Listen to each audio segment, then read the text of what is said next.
22장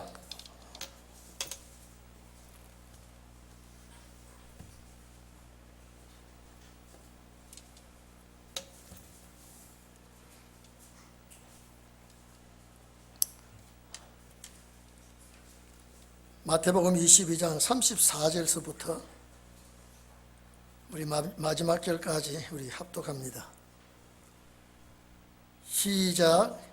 예수께서 사두개인들로 대답할 수 없게 하셨다 함을 바리새인들이 듣고 모였는데 그 중에 한 율법사가 예수를 시험하여 묻되 선생님이여 율법 중에 어느 계명이 크니까? 예수께서 가라사대 내 마음을 다하고 목숨을 다하고 뜻을 다하여 주 너의 하나님을 사랑하라 하셨으니 이것이 크고 첫째 되는 계명이요 둘째는 그와 같으니 내 이웃을 내 몸과 같이 사랑하라 하셨으니 이 두 계명이 온 율법과 선지자의 강령이니라. 바리새인들이 모였을 때에 예수께서 그들에게 물으시되 너희는 그리스도에 대하여 어떻게 생각하느냐? 네 자손이냐? 대답하되 다윗의 자손이이다. 가라사대 그러면 다윗이 성령에 감동하여 어찌 그리스도를 주라 칭하여 말하되 주께서 내 주께 이르시되 내가 내 원수를 내 발 아래 둘 때까지 내 우편에 앉았으라 하셨도다 하였느냐?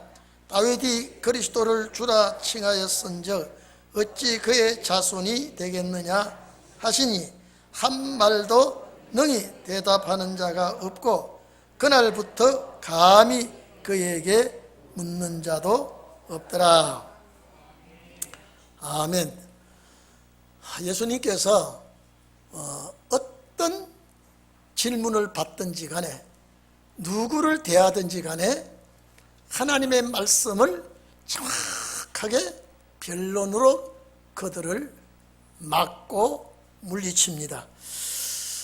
참 예수님께서 바리새교인이나 서기관들이나 사두개인들이나 어떤 사람이든지 예수님께 도전하는 사람들에게 예수님은 정확한 말씀으로 다 이겨내고 그들을 물리친 것입니다. 그런데 그것이 오늘 말세를 만난 우리에게, 마지막 때를 살아가는 우리에게 전부 다 보탬이 되는 말씀이고 우리가 알아야 되는 말씀이고 우리가 무장을 할 수 있는 말씀이라는 걸 우리는 알아야 되게 되어 있습니다. 이 22장 보면은 처음에 1절 이하에 쭉 보면은 혼인잔치 청하는 문제가 나옵니다. 이 예수님께서 이 비유를 직접 들어서 혼인잔치 비유를 하는데 그게 세 종류가 나옵니다. 세 종류가 나와 첫째는 유대인들에게 초청을 했는데 유대인들이 거절했죠. 이것이 구약 역사가 어떻게 이들이 예수님께 대해서 대하는가라고 하는 걸 예수님이 직접 말씀했습니다. 그 안에는 유대인과 이제 사거리에 나가서 많은 성도들을 불러올 때 부름을 입고 오는 종류가 또 하나 있죠. 거기에서 이제 예복을 입지 않은 자들이 또 나옵니다. 그래서 세 부류로 여기에 말씀을 하시는데 이제 그 말씀을 하시고 난 다음에 비유를 알아듣도록 잘 말씀을 하시고 난 다음에 그거는 예언이거든요. 마지막 세상 끝날에 신혼의 날에 어떻게 이제 주님 맞이할 자가 누구냐라고 하는 것을 주님 비유로 말씀하시고 그 다음에 이 사람들이 예수님께 책 잡기 위해서 헤롯 당원들과 함께 이제 사두개인이 또 바리새교인이 자꾸 치근대고 문제를 삼습니다. 이 15장 15절서부터 쭉 보면 가이사에게 세를 바치는 것이 온당하냐? 바리새교인과 헤롯 당원들이 이제 세금 문제를 가지고 올무에 예수님을 걸게 하도록 했으나 예수님께서 그것을 물리치고 나갔죠. 그 다음에 또 이 사두개인들이 예수님께 또 문제를 겁니다. 질문을 합니다. 부활에 관한 문제. 이런 걸 전부 다 우리가 들어야 될 문제예요. 우리가 알아야 될 문제를. 자, 이 예수님께 시비가 되었던, 예수님께 문제를 걸었던 모든 내용들은 우리가 알아야 될 말씀이요, 이미 우리가 이 말씀을 듣고 깨달아야 될 말씀이라는 걸 우리가 알아야 되게끔 되어 있습니다. 오늘 질문은 이제 사두개인과 바리새의 교인들이 예수님을 집요하게 물고 늘어졌으나 하나도 이들이 성사시키지 못했습니다. 그래서 오늘 34절 이하에 쭉 보면은 이제는 계명 문제를 가지고 나옵니다. 어느 계명이 크냐. 마가복음 12장 28절 34절에 보면은 역시 서기관들의 질문이 또 나옵니다. 율법사가 또 질문을 하고 있죠. 누가복음 10장 25절에도 37절까지 율법사가 영생에 관한 질문을 하고 예수님께서 거기에 대한 대답이 어느 계명이 크냐, 또 이렇게 예수님이 질문을 하지요. 그래서 서기관의 질문, 여러분 서기관 이 사람들은요 지금 말하면 박사급입니다. 율법이에요. 이런 참 유명하고 그 당시에 내노라하는 사람들이 이제 예수님께 찾아와서 질문을 하고 이렇게 예수님을 무슨 대답을 하나 시비를 거는 것입니다. 예수님께서 이게 마가복음에도 내 마음을 다하고 또 목숨을 다하고 뜻을 다하고 힘을 다하여 주 너의 하나님을 사랑해라. 둘째는 이것이니 내 이웃을 내 몸과 같이 사랑하라. 이렇게 마가복음에도 기록되어 있습니다. 자, 그럼 오늘 여기에 계명 문제를 가지고 예수님께 도전할 때에 예수님이 이 대답을 못할 줄 알고 예수님께서 어떤 대답이 나오느냐 하고 갖고 이런 질문을 하고 있죠. 어느 계명이 크냐 이 말. 근데 이게 실제 이 내용 중에 보면요, 신명기 있는 말씀이나 레위기에 있는 말씀, 모세를 통하여 율법에 기록한 말씀 보면은 정말 내 이웃을 사랑하라. 거기는 내 이웃이 이웃 맞아요. 이제 신약 시대 와서는 그 이웃이 어떻게 바뀌느냐라고 하는 걸 우리는 자세히 말씀을 해 주시고 있습니다. 그래서 본문에 보면은 율법사가 예수님께 시험을 하지요. 율법 중에 어느 계명이 크니까? 율법 중에 큰 계명이 무엇입니까? 그러나 여기 어느 계명이 크니까라고 하는 이 말씀 자체가 어느 계명이 제일 중요한 계명이냐 이 말입니다. 어느 계명이 제일 중요하냐, 어느 계명이.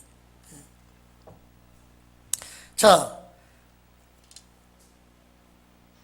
예수께서 가라사대, 예수님이 이제 여기 말씀을 해 주시죠. 신명기서 6장 5절을 여기서 인용합니다.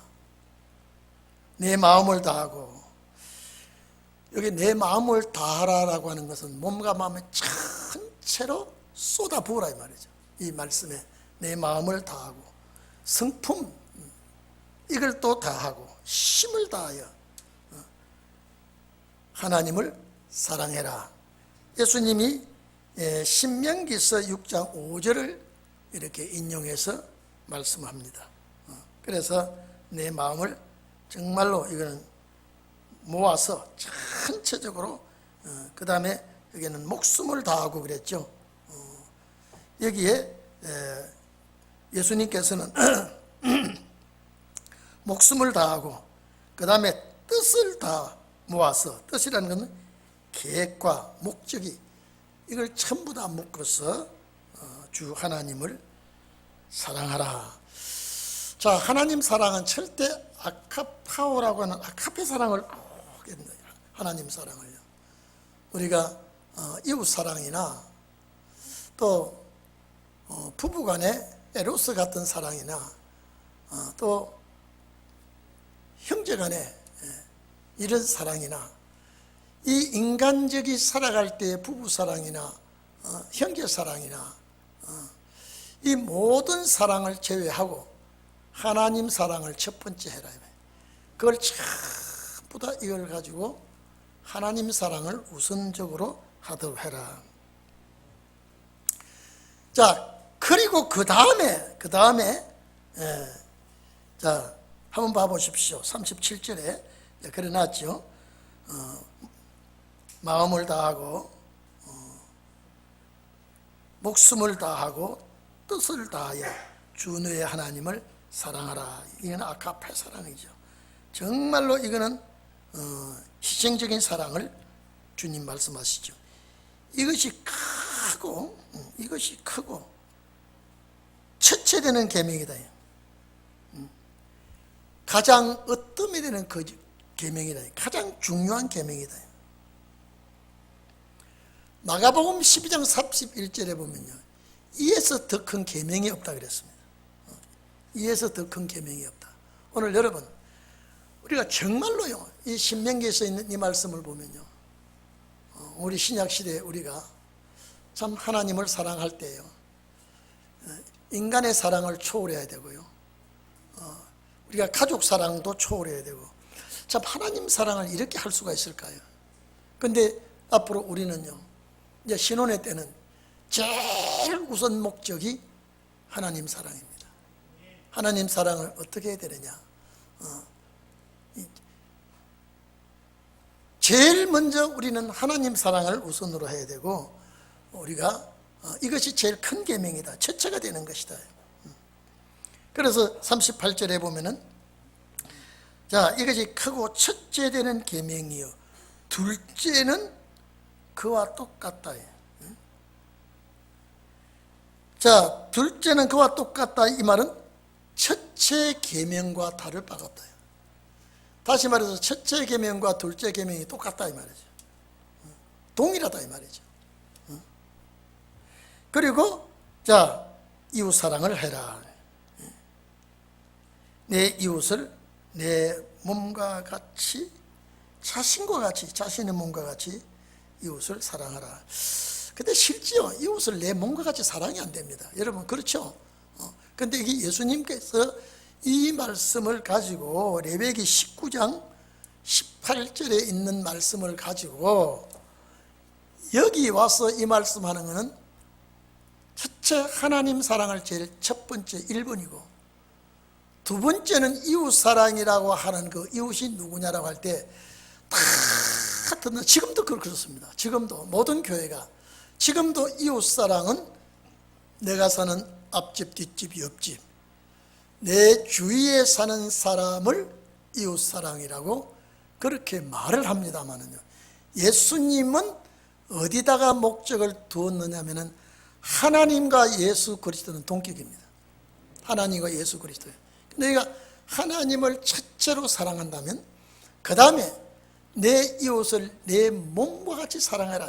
이 말씀한 것은 이 시험하는 율법사에게, 야, 내가 너희들에게 꼭 말하겠다. 하나님 사랑을 하고 그다음에 나를 하나님과 똑같이 사랑하라 이랬다면요, 예수님한테 돌질합니다. 네가 어떻게 하나님과 똑같이 사랑을 받을 수 있느냐. 그런데 이거 예언이거든요. 훗날 우리들에게 알려주는 예언입니다. 제가 늘 전에도 말씀했죠. 제자들과 함께 다니면서 참 이것 보면요, 우리도 주님 앞에 철부지가 너무나 철부지입니다. 12제자를 데리고 다니면서요, 예수님의 생각에 반이라도 접근하는 제자가 거의 없어요. 제자들 모두가 주님 따라다니면서 이 제자들 생각은 주님에 대해서 조금이라도 10%라도 이해해 주는 제자들이 없어요. 전부 다 자기 나름대로 생각하고 예수님의 마음의 생각을 전혀 모릅니다. 그래서 예수님은 내가 머리 둘 곳 없다 한 말은 그때 한 말이거든요. 내가 제자들을 3년 동안 교육시키고 3년 동안 이렇게 훈련을 시키면서 천국 복음을 가르치고 있지만은 이 제자들은 전혀 메시아를 모실 만한 그런 그릇이 못 되고 있다. 주님의 나라가 이루어지면 자리 다툼이 나고요. 서로가 상위의 자리를 엿보고 있고, 그래서 제자들과 사이에도 서로가 알력이 있었고 서로가 충돌이 많았습니다. 그래서 예수님은 머리 둘 곳이 없다 할 때 제자들은 그걸 또 모르고 있습니다. 오늘날까지 그렇습니다. 그런데 오늘날 시언의 말씀을 딱 깨닫고 보니까 머리는 주님인데 몸뚱어리 지체가 될 만한 제자들이 없다 이 말이에요. 전부 다 각자 생활이고 각자 생각이고 각자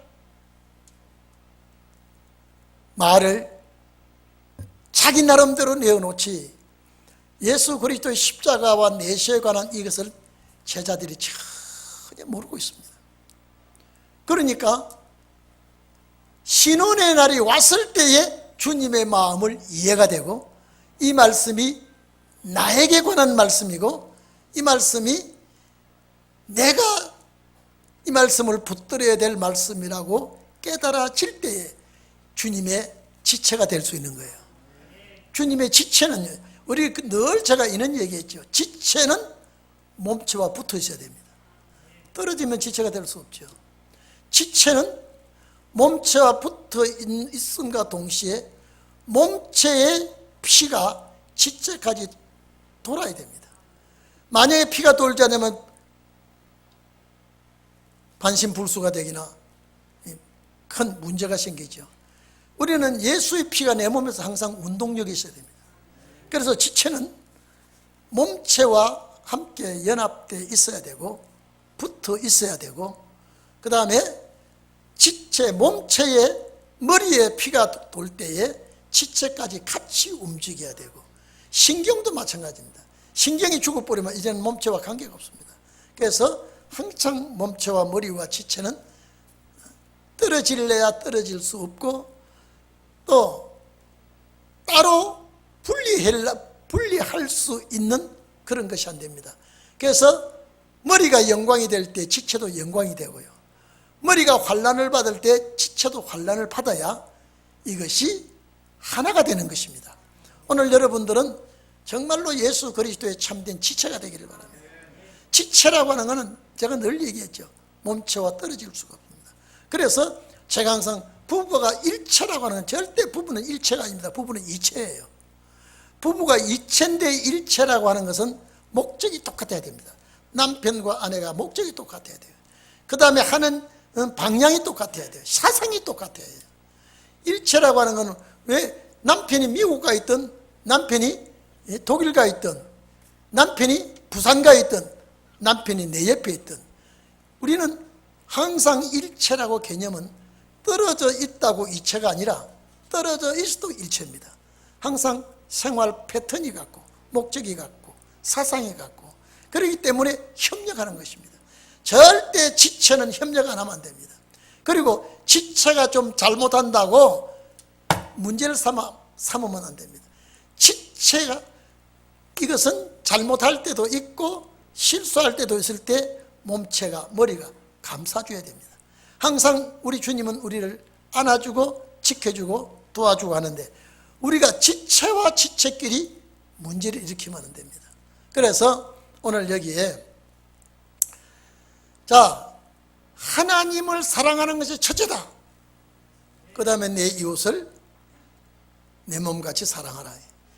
그런데 여기 보면요, 첫째 되는 계명과 둘째 되는 계명은 똑같다 그랬습니다. 이 두 계명은 율법과 선지자들의 강령이다. 강령이라는 뜻은 묶었다는 뜻입니다. 이건 떨어질래야 떨어질 수 없습니다.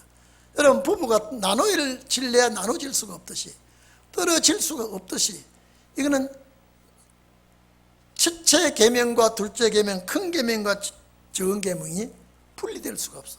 나눠질 수가 없어. 자, 그렇다면은 사실 문자 그대로 이웃을 이렇게 한다 그러면요, 여러분, 내 이웃을 이렇게 못합니다. 하나님과 이웃 사랑이 묶어놨다? 이거는 여러분, 우리 아파트 주위에, 우리 동네 주위에 하나님과 사랑과 그 이웃 사랑을 묶어질 수 있습니까? 이건 절대 안 되는 겁니다. 그런데 예수님은 이 율법사는 무슨 말인지 모릅니다. 여기에 본문에 레위기에 기록한 말씀, 신명기에 기록한 말씀만 알았지, 이 말씀에 주님 하시고자 하시는 근본 뜻은 이들이 모르고 있다. 제자들도 몰라요. 여러분이나 알고 있습니다. 지금요, 여러분이나 알고 있다. 그래서 누가복음에, 여러분요, 누가복음에 자, 이웃사랑, 내 몸같이 사랑하라고 이렇게 말씀을 했는데 그래서 누가복음의 10장 보면은, 그러면 이웃이 누굽니까? 이렇게 이웃을 사랑해야 되는데, 그러면 이웃이 누굽니까? 라고 말할 때에 사마리아 사람, 강도 만난 사마리아 사람을 들어서 이웃을 얘기한다 이 말이에요. 그러면 여러분, 이웃이 누구냐라고 하는 살려주는 자가 이웃이라 그 말이거든요. 그러면 여러분, 우리 주님이 우리의 그런 이웃이 어디 있습니까? 최고 귀한 이웃이에요. 최고 귀한 이웃이에요. 그래서 이 율법에는 이렇게 세밀한 내용 뜻이 없지만은, 이 예언이지만은, 이 신약 시대 와가지고 분명히 이거는 나눠져 있고요. 그래서 이 프레시온이라고 하는 이웃은 이 단수 하나밖에 없는 이웃이에요. 예수 그리스도를, 하나님 사랑과 주님 사랑. 주님, 여러분요, 그 당시에 여러분, 예수님은 나사렛 이단이에요. 가난한 빈민촌에서 나온 인정받지 못한 선지자예요. 우리가 지금 여러분 예수님 귀한 분, 하나님 아들 그러시죠. 그 당시에 예수는요, 천대 멸시받는 사람이에요. 선지자로 취급 인정하지 않는 사람이에요. 그런데 하나님 사랑하고 이웃 사랑하고 그것이 강령이여 묶어져 있어? 그 당시에는 말이 안 되는 것이죠. 그런데 이게 훗날에 밝혀질 때에 그 말씀은 신혼의 때에 종들이 밝혀내어 공포를 할 때에 주님의 뜻을 이해가 되는 거예요. 여러분, 이해가 되시죠? 이제는요, 이해가 되지 않습니까? 그래서 오늘 여기에 예수님께서 하신, 아마 이럴 거예요. 주님 말씀하시면서 훗날 다 그 시대 사람 모르고, 이 중세 시대도 은혜 시대도 다 모르지만은, 예수님은 신혼의 날이 가면 신혼의 날의 종들이 이것을 알 것이다. 왜냐하면 비밀은 공개가 돼야 되죠. 성경 말씀은 주님 오시기 전에 공개가 되어야 됩니다. 공개가 되지 않은 것이 하나도 없습니다.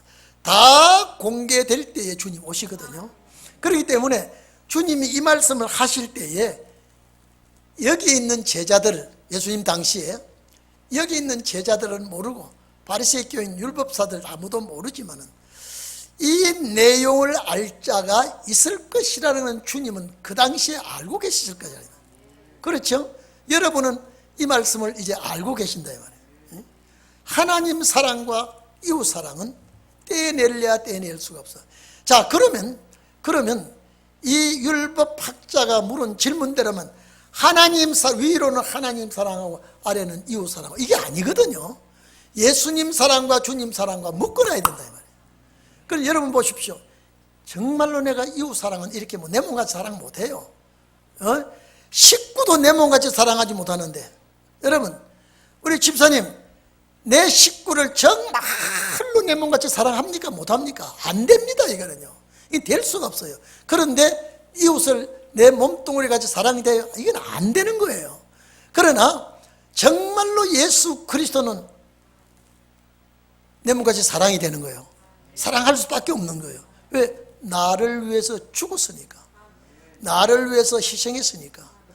내가 죽을 죄인을 그분이 살려주었으니까, 멸망받을 수밖에 없는 죄인을 주님의 영생길로 옮겨주었으니까. 여러분 앞으로 신혼의 날 역사 나면요, 진이 주님 정말로 사랑할 거예요. 이 세상에서 사랑을 쏟을 때는 주님밖에 없습니다. 사랑 쏟을 때는요, 정말로 그렇습니다. 근데 그 당시에는 이것이 공개가 안 되기 잘 모른다 이 말이에요. 그러나 신혼의 날이 올 때는요, 성경은 낱낱이 공개가 돼야 되고요, 다 알 수 있어야 됩니다. 이해되시죠? 그래서 이웃을 내 몸같이 사랑하라, 자신처럼 사랑하라, 이렇게 말을 했는데, 그래서 누가복음 10장 그러면 이웃, 사랑할 이웃이 누구냐고 할 때에 거기 여러분요, 아마 여러분 정도 되면 그 이웃이 누굽니까 할 때 나야라고 하겠죠. 그러면 여러분 시험 들겠습니까? 더 사랑하겠습니까? 여러분이 그 당시에 계신다면, 이 말씀 이대로 이해하고 계신다면 하나님을 정말로 목숨을 다하고 뜻을 다하고 성품을 다하고 힘을 다하여 하나님을 사랑하고, 두 번째는 나를 사랑해야 된다. 여호는 너를 위해서 죽어줬으니까, 죄 용서해 줬으니까, 하늘나라에 소망 주었으니까. 자, 그러면 여러분이 그 당시에 이 말씀을 이렇게 깨닫고 계셨더라면 하나님 사랑을 첫째고 그와 똑같이 사랑을 해야 되는데, 주님을 똑같이 사랑해야 된다 그러면 여러분 시험 들겠습니까? 아멘 하겠습니까? 아멘 하겠죠? 이 말씀이 이렇게 깨달아지면 아멘이 돼야 된단 말이죠. 근데 그 당시에는 아멘 하는 사람이 없어요. 왜? 깨달아지지 못하니까. 그러니까 예수님께서 이웃을 내 몸같이 이리 사랑하라 했는데, 그러면 이웃이 누굽니까? 라고 할 때 그것도 또 비유로 강도 만난 사마리아를 또 이 얘기를 한다 이 말이죠. 누구를 위해서? 알자는 알으라고요. 알자는 알으라고요. 그러니까 우리가 늘 지금 은혜시대 교회에서 사마리아 사람만 자꾸 얘기하죠. 사마리아 사람이 누군지도 모르고요. 그 비유예요 지금요. 그럼 사마리아 사람이 누구냐? 예수 그리스도예요.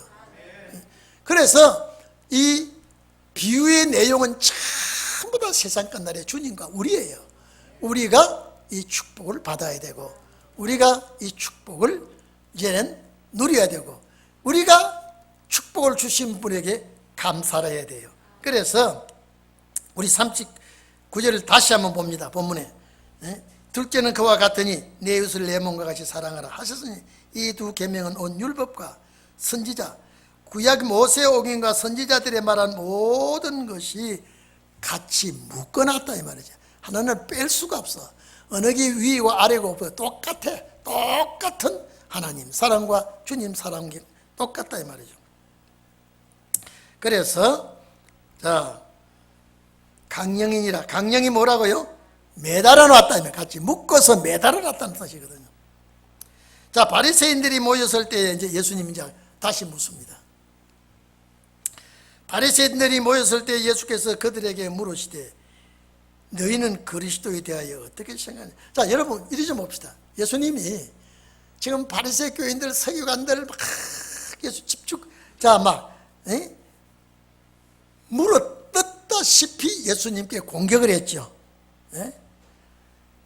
집요하게 예수님께 도전하고 예수님을 넘어뜨리기 위해서 이렇게 했는데도 주님 한 번도 그들에게 변론에 막힌 것이 하나도 없습니다. 자, 이들이 이렇게 질문하고 이렇게 시비를 걸고 이렇게 해서 이제는 자, 이네들이 그리스도에 대해서 어떻게 알고 있는가 한번 물어보자 이 말이에요. 자, 웬만하면 여러분요, 웬만하면 참 메시아구나, 그리스도구나. 이제 아무리 해도 안 되면 이들이 굴복해야 되죠. 근데 그 마음을 열어주지 않으니까요, 절대 닫힌 마음이 열려지질 않습니다. 지금도 마찬가지입니다. 이 말씀을 들을 수 있도록 열어주는 분이 계셔야지요.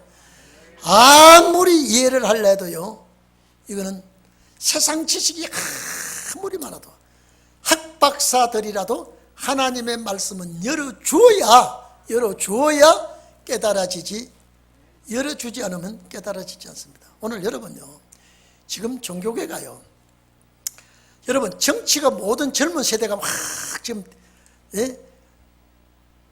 대성을 이루고 있습니다. 젊은 세대가 이제 정치고 어디가 참 젊은 세대입니다.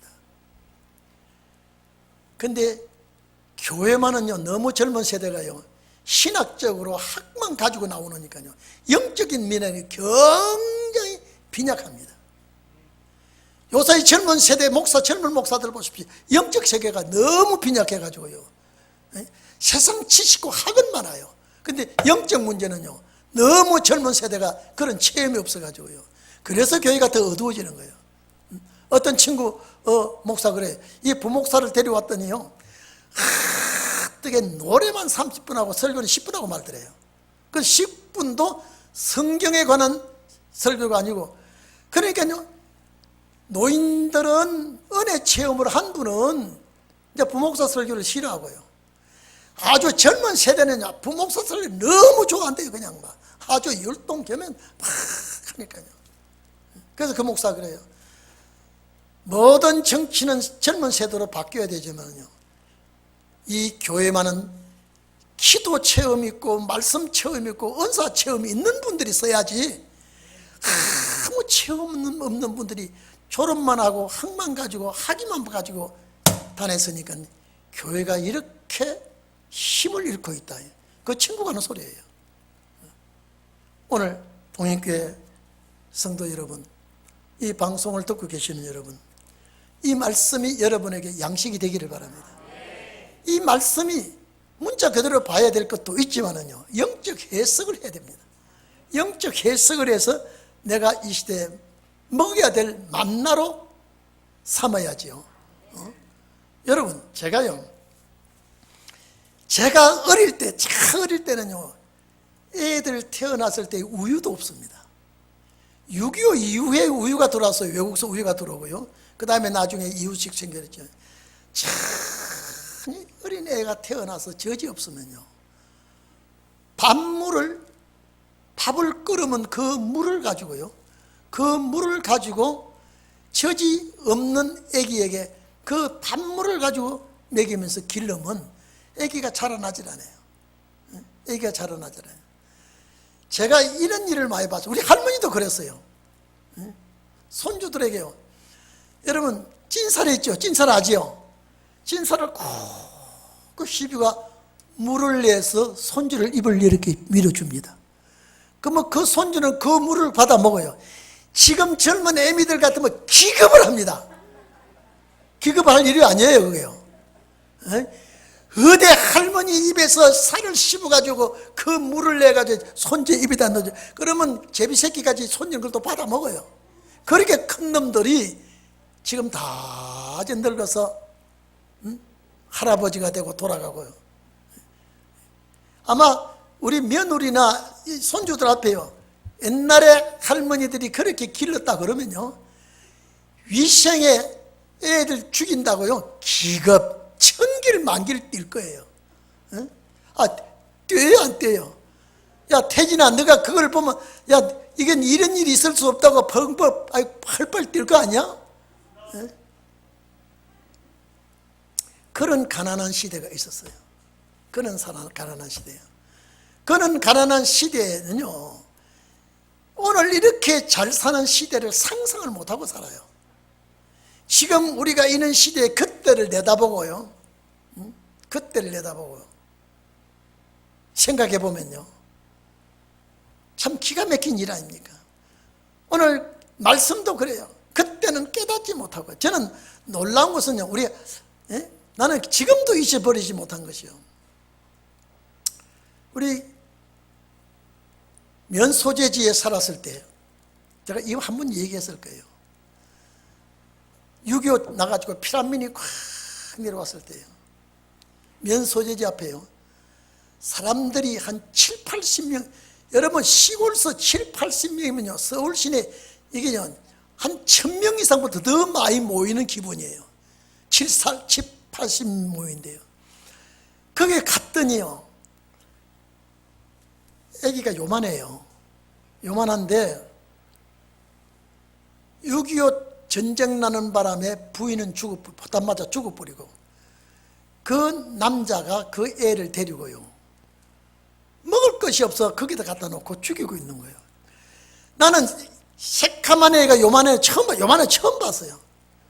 그래 뭐 쟤 죽는다고, 이제 쟤 죽는다고, 그 뭐 면에서도 뭐 다 면 죽은 도 다 보고 있고 다 했는데, 제가 그 가지고 우리 집에 가가지고 어머니, 엄마, 면소 앞에 지금 기가 막힌 애가 있는데 지금 그 애 아버지는 애 엄마가 포탄 맞아 죽어버리고 이 애를 지금 먹을 것이 없어 이래가지고 있는데, 아주 막 사람들이 둘러 앉아서 불쌍하다고 그러는데, 어머니가 가서 보더니요, 그 면 직원한테 얘기해가지고 이 애를 나를 주면 좋겠다 그래요.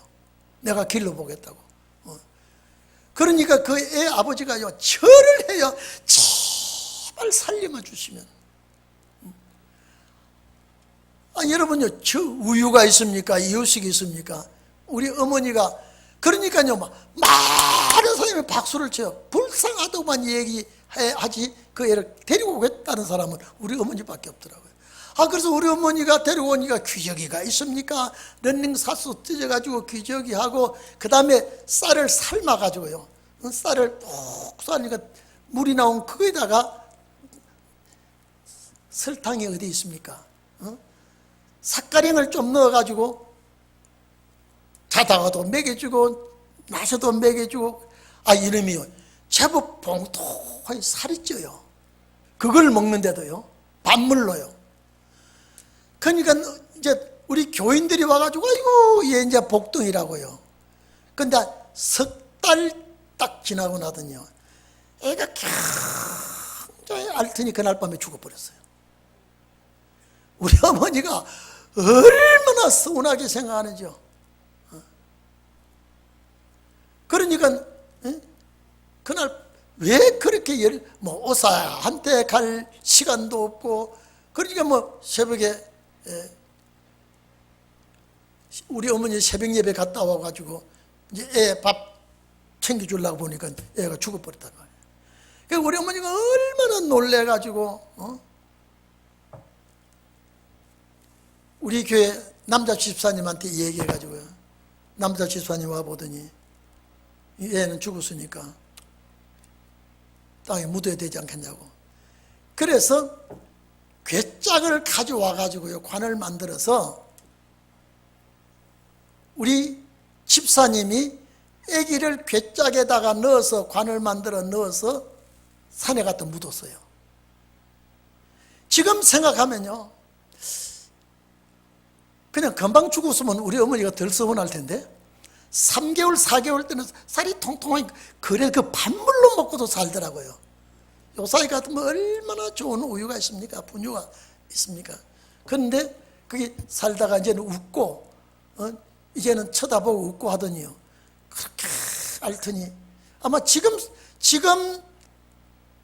살았으면은 한 40은 됐겠죠? 아니야, 40이 50이 넘었겠구나. 그래서 어머니가, 야, 동생 하나 생겼다.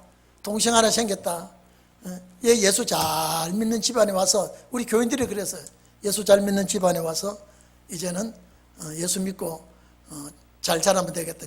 죽고 나니까. 그래서 나중에 저희 신방원 전도사님이랑 모두 이 애가 구원받으려니까 권사님 집에 와가지고 사랑을 좀 받고 그만 구원받았구나, 이 얘기한데, 지금도 가끔 생각하면요, 우리 어머니가 참 대단한 분이다. 젖도 없는 분이, 우유도 없는 분이, 그게 면사무소에서요, 줄 거 없다는 거야. 요 사이 같으면 막 분유 같은 거, 귀저귀 같은 거 얼마나 줄다, 아무도 줄 것도 없는데 그냥 와가지고 몇 달 살다가 이 세상을 떠나갔는데, 그 아이가 아마 부활 때에는 자기 부모들은 어떤지 몰라도 걔는 구원받을 줄로 믿습니다마는 이 구원 문제를 놓고 주님이 말씀할 때에 이런 말씀을 다 우리가 알도록 듣도록 한 거예요. 우리가 듣도록요. 근데 오늘 이제 예수님께서 이 율법학자들에게 바리새교인들에게 예수님을 공격하니까 예수님에 대해서 너희가 어떻게 생각하는가 예수님이 반문을 합니다. 그 반문하는 것이 41절 이하입니다. 자, 그래서 예수께서 그들에게 묻죠. 너희는 그리스도에 대하여 어떻게 생각하느냐? 네 자손이냐? 대답하되 다윗의 자손이이다. 자, 예수님 말씀하시죠. 그러면 다윗이 성경에 감동하여 어찌 그리스도를 주라고 칭하여 말하였느냐? 시편 110편 1절 말씀을 인용한 겁니다. 다윗이 한 말입니다. 시편 110편 1절에 가로되 그러면 다윗이 성령에 감동하여 성령의 감화를 받아서 그리스도를 주라 칭하여 가로되 주께서 내 주께 이르시되 내 원수를 내 발 아래. 시편 110편은 발등상 되기까지 이래 되어 있습니다. 같은 말입니다. 둘 때까지 내 우편에 앉았으라 하도다 하였느니라. 자, 여러분요, 이미 110편 보면 주님은요 십자가에 못 박혀 돌아가신 이후에 보좌 우편에, 심판 때까지 보좌 우편에 계실 것을 예언해 놨어요. 얼마나 정확합니까? 주님 오시기도 전 1000년 전에 예수님은 이 땅에 오셔서 이제 죄인을 위하여 죽으시고 부활승천하셔서 언제까지 보좌에 계실 것이냐? 원수를 심판할 때까지. 그 이후에 지금 2000년이 지나도 아직도 보좌 우편에 계십니다. 그러면 반드시 원수를 심판할 날은 오게 됩니다. 원수를 내 발등상 되기까지. 이 말은 뭐냐면 깔아 뭉개어 죽일 때까지, 원수를 심판할 때까지. 그래서 이 십자가의 대적들, 즉 그리스도들, 이 거짓 선지자들, 사탄의 세력들, 마귀의 자식들, 자, 발 아래 둘 때까지 내 우편에 앉았으라 하셨도다 하였느냐. 자, 세상 끝날에 원수를 다 짓밟고 정복하고 주님의 나라 세울 때까지 우편에 앉아 계신다 이 말이에요. 자, 다윗이 그리스도를 주라 칭하였은즉 어찌 그의 자손이 되겠느냐. 자, 여러분 보십시오. 다윗은 성령의 감동에서 거기서 메시아에 관한 예언을 했는데, 메시아에 관해서 원수를 발등상 되기까지 우편에 앉았으라고 했다. 메시아에 관해서 예언을 했거든요. 그대로 주님 보좌 우편에 가 계십니다. 그런데 예수님은 이 사람들이 볼 때에 다윗이 그리스도 주라고 했는데 이 사람들은 다윗의 후손이 어떻게 다윗이 주라고 할 수 있느냐? 이게 아니라는 거예요. 다윗이 주라 그랬는데, 그리스도를 향하여 주라 그랬는데 너희들은 그걸 알지 못한다 이 말이죠. 다윗은 사람의, 여러분 다시 말해서 인성은 알아도 신성은 모르고 있다. 그리스도에 대해서 신성에 대한 그리스도를 알아야지 인성에 대해서는 너무 잘 알고 있습니다. 요한복음 1장 보면 천지 창조 때부터 계신 분이에요. 그러니까 아브라함보다도 먼저 계신 분이고 다윗보다도 먼저 계신 분이에요. 그런데 혈통적으로는 다윗의 혈통을 타고났죠. 그러니까 육적으로는 아브라함의 혈통을 타고나고 다윗의 혈통을 타고났지만은 신령한 면에, 영적인 면에는 창조주 하나님이라 이 말이에요. 천지 창조 때도 계신 분이요. 그래서 이걸 이 사람들이 모르고 있어요. 그래서 예수님 오늘 이것을 밝혀줍니다. 나는 다윗의 자손이라고 하지만은 다윗 이전에 있었다. 아브라함의 자손이라고 하지만은 아브라함 이전에 내가 있었다. 그러니까 유대인들이 볼 때는 예수는 미친 사람이에요. 어떻게 네가 아브라함에 있기 전에 네가 먼저 있었느냐, 다윗이 있기 전에 네가 먼저 있었느냐. 그래서 오늘 여기에 인성에 대해서는 너무 잘 알아도 신성에 대해서는 너무 모르고 있다 이 말이죠. 예수님은 그걸 말하고 있습니다. 그래서 이들이 한 말도 대답을 못했다. 한 말도 대답을 못했다. 이제는 예수님에 대해서 전혀 이제 공격할 재료를 찾지 못하고, 해봐도 이제 그들이 이겨내지도 못하고, 오히려 자기들이 코너에 몰리고 민망할 정도로 대답을 못하고, 이런 상황을 오늘 여기서 찾아보게 됩니다. 어쨌든 우리는 다시 오실 그리스도를 기다리면서 아브라함 이전에 계신 그리스도, 다윗 이전에 계신 그리스도, 창조주 하나님 천지 창조 때부터 계신 메시아를 다시 오실 그리스도로 우리는 기다리고 있는 거죠. 그래서 원수를 발등상되게 하기까지 보좌 우편에 계시는데 항상 그렇게만 계실 주님이 아니라 이제는 오시게 돼 있어요. 원수를 심판하실 때가 돼 있어요. 그때가 끝날입니다.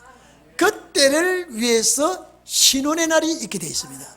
그래서 우리는 이 신혼의 날에 여러분은 정말로 귀한 하나님의 역군이 되시기를 바랍니다. 우리는 인성도 잘 알고 신성도 잘 알고 이제는 오실 그리스도도 잘 알고, 우리를 위해서 죽은 예수는 신성이신 주님, 다시 한번 우리는 그분을 맞이하고 기다리고 그분이 세우는 나라에 우리가 함께 들어가야 된다는 이 확실한 믿음을 가지고 우리가 대하시기를 바랍니다. 우리 다 같이 기도하십시다.